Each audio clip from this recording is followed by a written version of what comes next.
Hosted by Mike, the Big Cheese. Doro, hi, it's Mike. Hey, hi Mike. Hey, how are you doing? I'm doing great. How are you today? Good. Doing some interviews. Well, it's always great to talk about music. So, yeah, it's, That's a great thing. In your world of heavy metal, there's always something to celebrate, and that just shows how much you love your music and what you've done over, I hate to say decades, but that's how long it's been now. And now it's Triumph and Agony's time to come. Yes, yeah. Actually, we started celebrating on the 30-year anniversary of Triumph and Agony, and then I called my guitar player Tommy Bowen. We were always friends, and he hopped on stage when we played in the States, and we did the last America tour together in 2019 with Metal Church. So we were always connected, and I said, hey, Tommy, Triumph and Agony is almost like 30 years, it's ago. And then he said, oh man, I can't believe it feels like yesterday. So we said, shall we try to play it one time in its entirety, do a show or a tour? And he said, oh, absolutely, I'm there, I'm ready. So we rehearsed the whole album, which was really, really interesting because some songs we never even played, we never even rehearsed, like Make Time for Love or Kiss of Death, and I think 3 Minutes Warning. I was like, maybe we played it once or twice, but I don't even remember that. And and then we did it, and we did an America tour, a Spain tour, played some festivals, Sweden Rock and Norway Rock and Grass Pop. And when we had this lockdown going on, actually last year we couldn't tour. We had so many gigs and festivals and touring lined up, like 2 America tours, 2 European tours, South America tours. So last year nothing worked, and this year we thought everything would be better, but then it was clear that nothing would work. So I thought, okay, I go back into the studio and look at all the footage, and we had like great recordings and bootlegs and everything.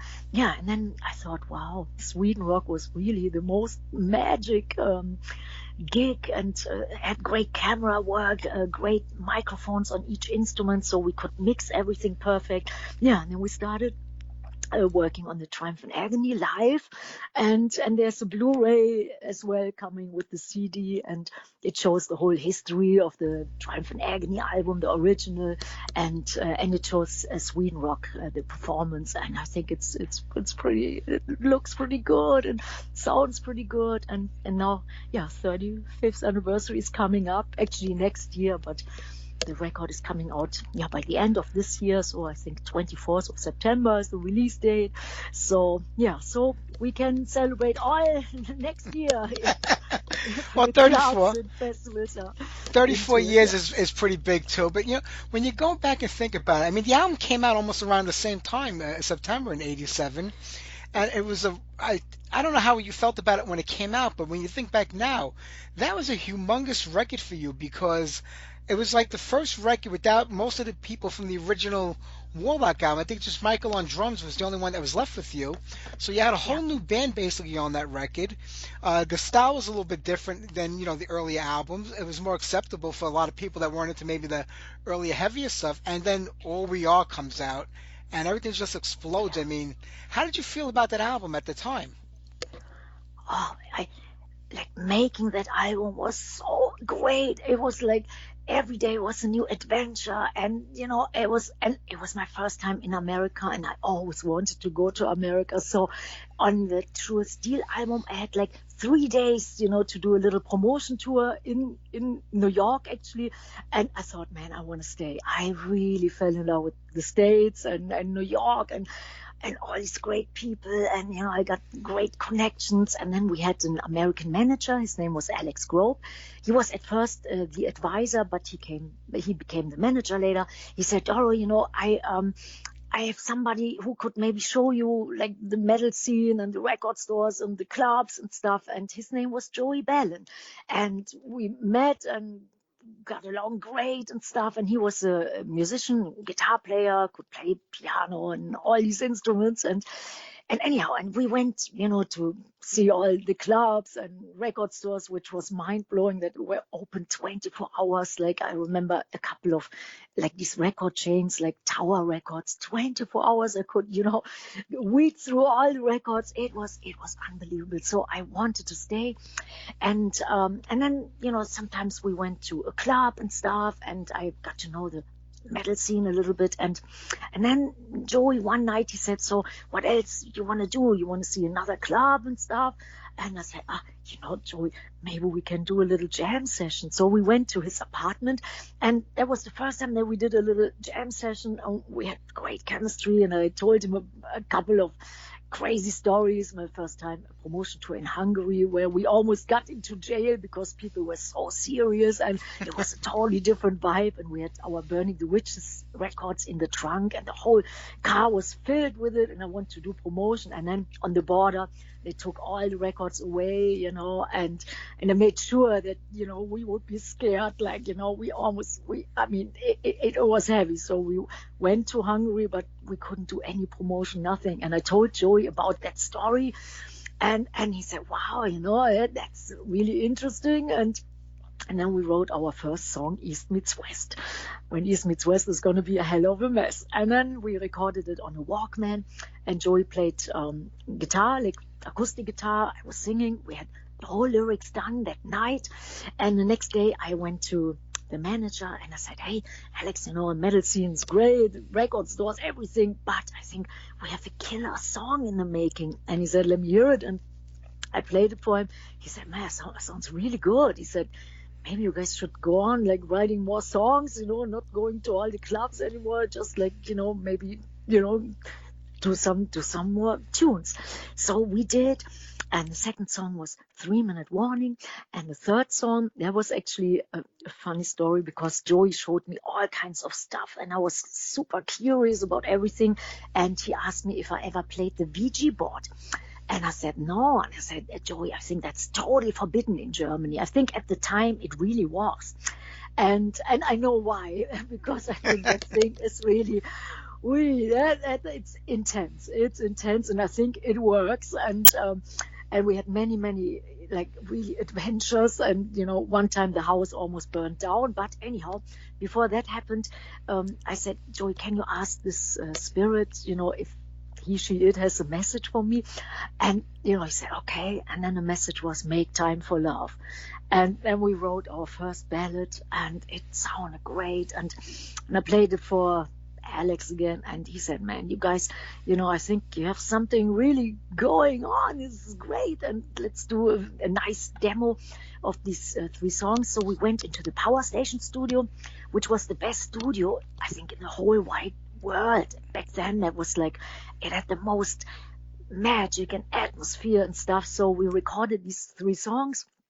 And it was a great engineer recording us. His name was Steve Rinkoff, and he went on to become the engineer for Jim Steinman and Meatloaf. And he was super talented, super nice.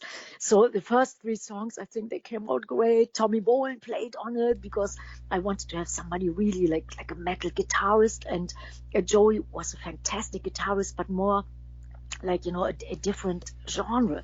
And I said, Joey, there's a big difference between hard rock and metal. And, and I said, I think I know a metal guy. So Tommy Bowen came into the studio, and he played, and he was on his back, sweating, bleeding, so much energy. And I thought, this is great. So we did the whole record together. And yeah, and then we had like a few songs, and then we had All We Are, and I told Joey Ballin, who became the producer, because the record company was excited about, they flew over, they listened to the first demos, and I said, oh, you stay, and this guy is the producer. So it was simple as that, and I thought, oh, this is awesome, I can stay in New York. And so we recorded, and then All We Are, there was one song which I thought, that's pretty, has a nice hook line.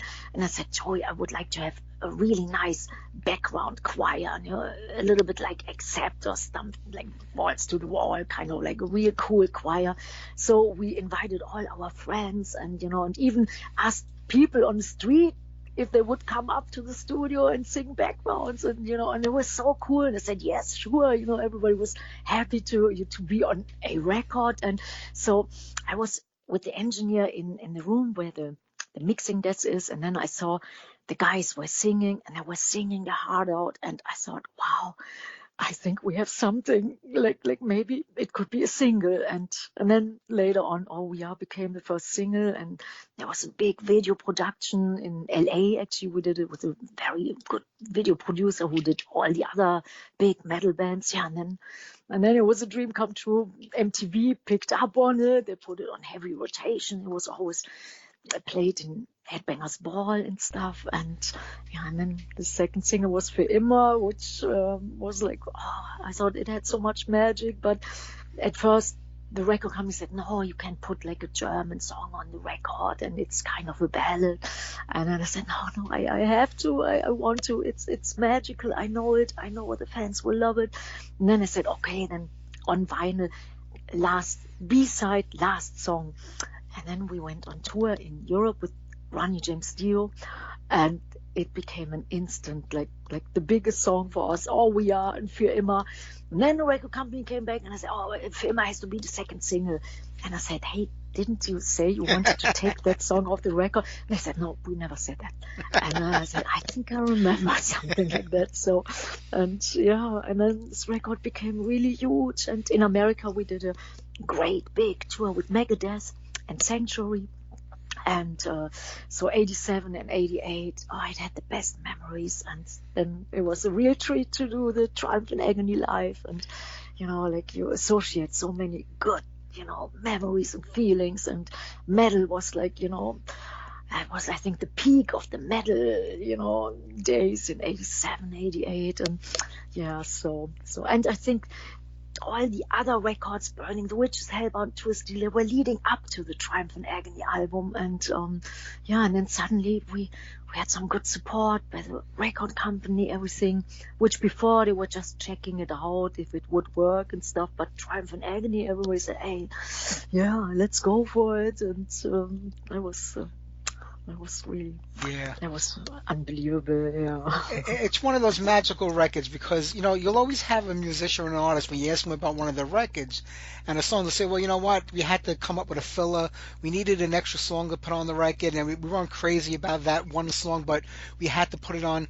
This album, it's every song start to finish. I mean, and like I said, you can say from in German, that was the first time you were able to put a German song on your record, which is your native language and easy for you to sing in. So I can only imagine how difficult it was in the earlier years trying to translate, what you have in your head into English lyrics and have it make sense, because it's different, when you change the words around. Ask Udo, he'll tell you. Yeah, totally. And I actually, I must say the first couple of weeks when I was in America, then they wanted to do a little promo tour. I didn't understand a word. And I thought, oh my God. But then it was so nice, every day, I got a little bit better. And then suddenly I was dreaming in English and I thought, ooh, this is really nice. And then I could write the lyrics in English and I didn't have to translate them anymore. Before we did there was an idea and then we had to translate it with a dictionary, and sometimes it was hilarious. Sometimes they were like the funniest things, which a native American speaker would never say that, but it was sometimes really funny. I give you a little story. It was like one song I wrote. Maybe I told you that story before. I was in England playing, and then the journalists, they asked me, what do you mean by that? And then I said, well, I mean, how the feeling is to be on stage, in the lights, in the red lights, and how overwhelming it is. And I said, uh-huh. And the song was called I'm the Red Light Star. And I said, red light, red light districts, that's where the prostitutes go, it's not that you're on stage, And then I said, okay. And, so sometimes it was funny. It was probably hilarious. So, but on the Triumph and Agony album, I could really feel it, and I could express myself better. And then the last song was actually, we were done with the whole record. It was just some little tweaks and mixes. And we were really sad that it was all over. The whole production was over. And then I was sitting there with Joey getting all depressed. You feel really empty when something is coming to an end. And, he said, shall we do something? Going to the movies or dinner? Nay, nothing. Shall we write another song? Oh, yeah. And then, he said, what kind of song would you like to write? And I said, I would like to have the most brutal, aggressive, meanest, fucked up song, heaviest, fastest. And then out came Für immer.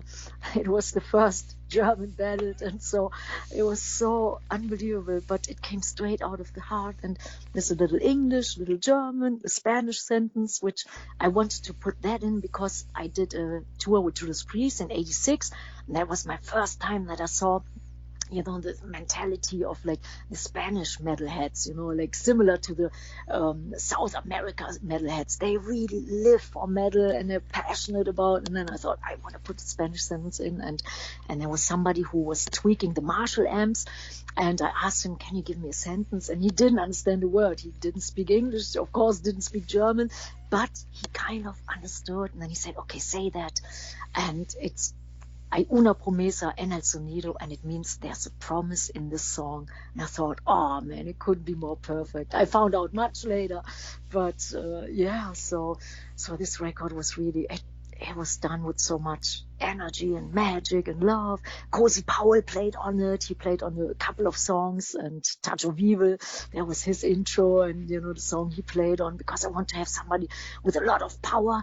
And I told my manager, man, we need somebody with really power. I would like to scream my ass off, like a song which is totally crazy, and then he said, there will be a surprise for you. And then next day I went to the Power Station studio, and Cozy Powell was there, and he said, Doro, you need some power? You want some power? And I thought, oh my God.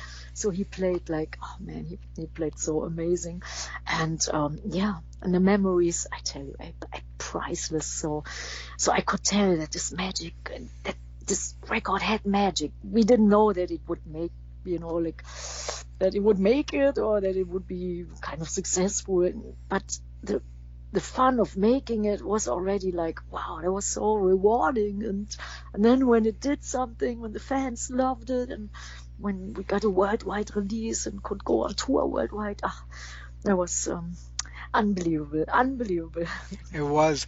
And like the last year and a half has been crazy because, the whole COVID thing and the pandemic has really put a hurt on like the music business, because on the live shows, you were one of the few artists that was able to actually get out and play live by doing those drive-in shows. And that was an amazing thing because, when nobody thought they were going to see anybody play live, here you come, and the place was packed with people, or cars full of people, and you did it. And then I see that, Shima from Destruction and Rob Flynn they were criticized how they would never do a show for a car. And I'm like, but you're sitting at the house right now doing nothing.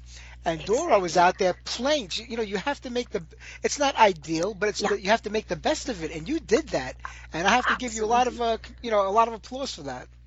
Yeah, and yes, it was not a normal show, and they were far away, but I tell you, we somehow, I think the whole band, we pulled it off, that everybody had so much fun, that the fans were like totally, excited, everybody was singing along. And when we did lots of drive-in shows, and then the more we did it, the more I could, figure out what I can do, and then instead of headbanging, I said, okay, let me see you shake your cars, so people were shaking their cars. It was awesome. And singing along, and they sang 10 times louder than usually. I sang 10 times louder, and we had a lot of fun. And I tell you, it's maybe weird to see from the outside, but when you're doing it, you feel it out, and it was great. And I always felt, like I always stayed in good shape. I was always ready to do, a normal show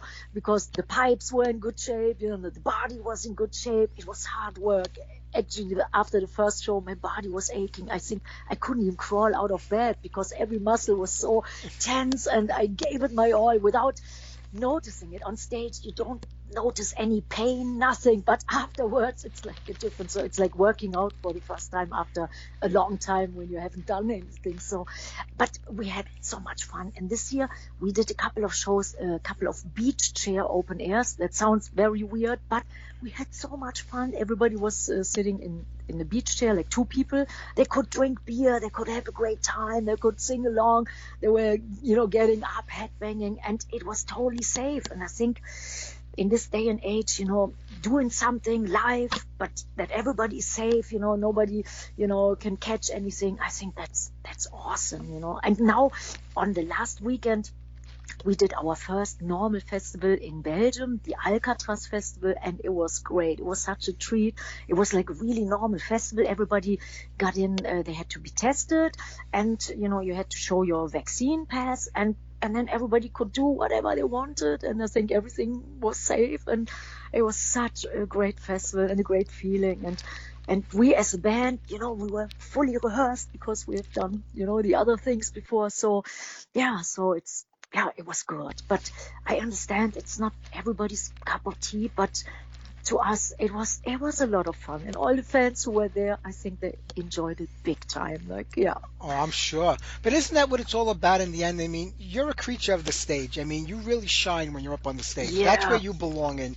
You're on the road all the time, but a lot of other bands, they're not willing to bend to do other things. If it isn't playing in front of an audience on the stage, they don't want to do it. But everybody thought this year we were going to get back to it and it would happen. It doesn't look like it's going to, and maybe it won't next year. So how many years do these artists go before they say, hey, we have to play somewhere somehow and make it happen? Absolutely. And I think taking a long break, that's not so good. I think, when you stay in the groove, I think it is very important, and and I would do, but even in the beginning, or sometimes, it always got up and down, went up and down, and sometimes we had to play in like really, really small, shitty clubs. The PA wasn't working, and then the road crew said, "Oh, we can't play." And I thought, "No, man, there are people here, people with like their whole record collection. You think I would cancel the gig? No way!" And then we somehow pulled it off, and sometimes it was totally bizarre, but it always worked. You just have to, you really have to make the best out of it, and I always can.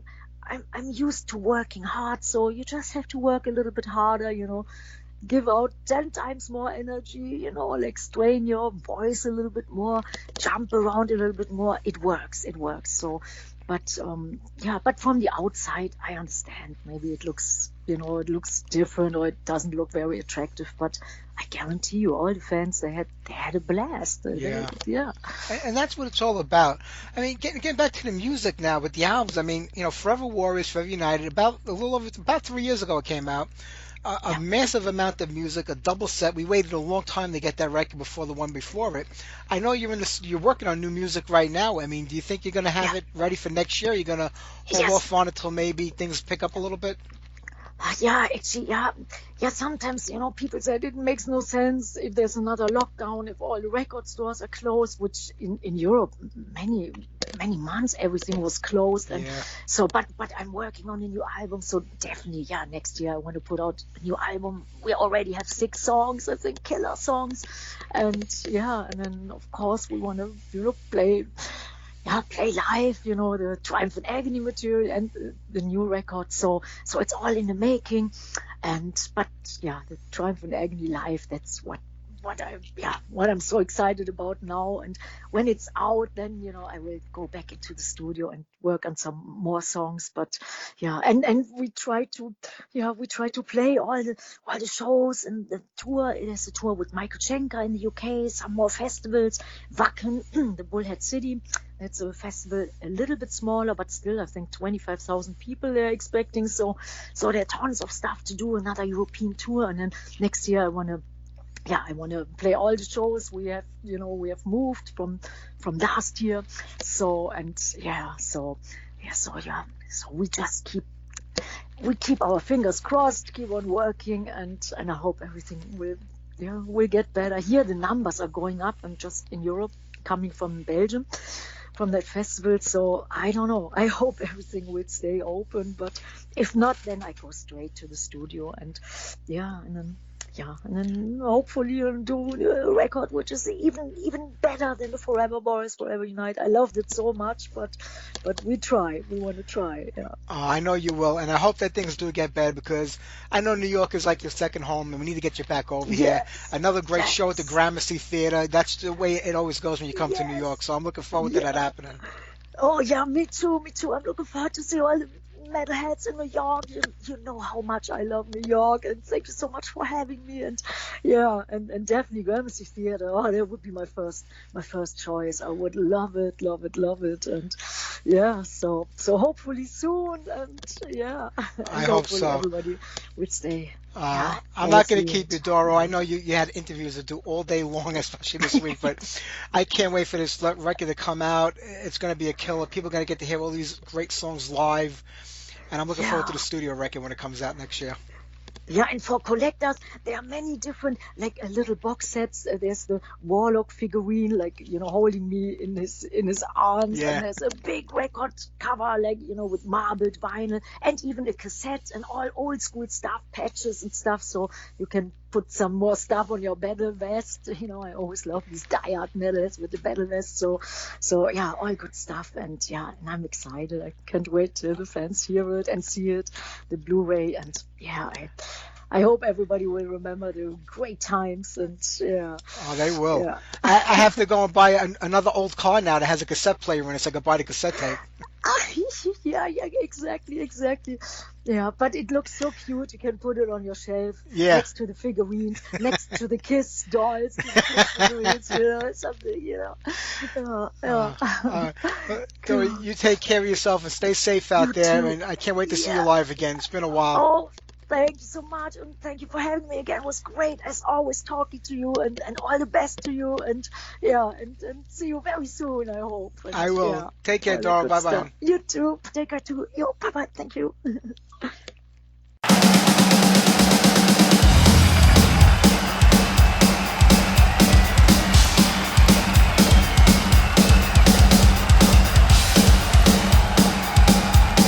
This next song is called 3-Minute Warning!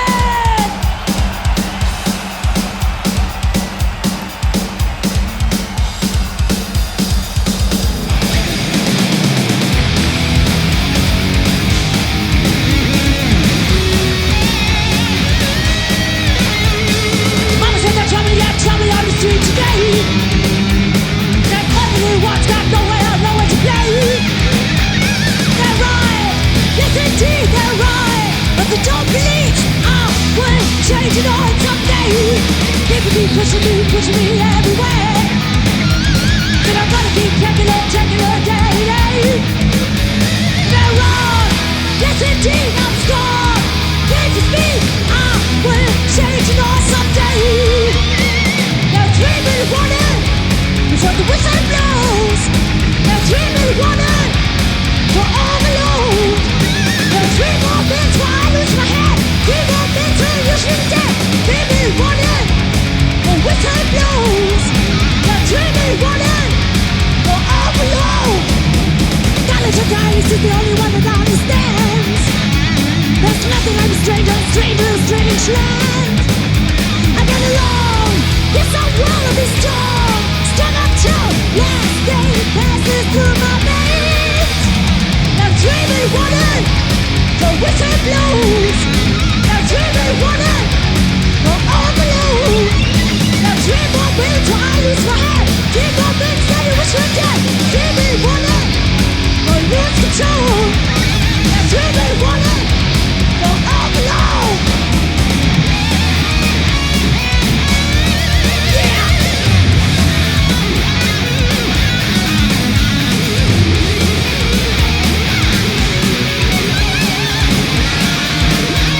That's all. Yes, indeed, I'm strong. Can't you see? We're changing all the time.